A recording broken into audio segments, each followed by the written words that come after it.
La sûreté métier sûreté, c'est apporter une expertise et un conseil aux ateliers de production. Les principales missions qu'on a, c'est réaliser des analyses de risque sur des opérations exceptionnelles ou des modifications, gérer le référentiel de sûreté de l'atelier. C'est aussi faire des formations, sensibilisation aux équipes de production et réaliser des actions de contrôle sur les dispositions de sûreté de l'atelier.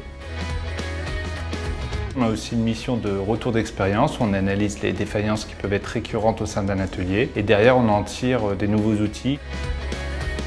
Alors la journée type, on commence par voir un peu ce qui s'est passé la veille. En fait, on lit un rapport de sûreté qui a été fait par les équipes de sûreté qui sont présentes à H24. On rencontre les différents métiers, production, maintenance, radioprotection dans un management visuel. Donc là, on échange sur les problématiques qui peuvent avoir un enjeu de sûreté et sur la priorité des actions de la journée. Et après ça, en fait, on va voir les ingénieurs sûreté des ateliers pour mettre en musique la journée.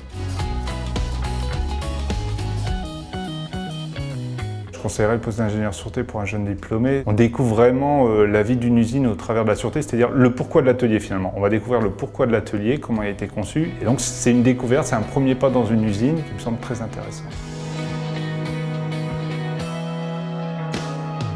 Dans les perspectives d'évolution, on peut rester plutôt dans le giron de la sûreté, prendre des ateliers en production ou en démantèlement, tout ce qui est retour d'expérience sûreté, l'environnement, et il existe aussi des passerelles avec d'autres métiers comme la radioprotection, la production, voire la maintenance.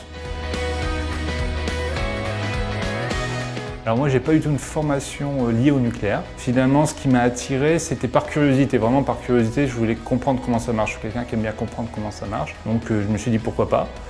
Et depuis 10 ans maintenant, je me dis pourquoi pas.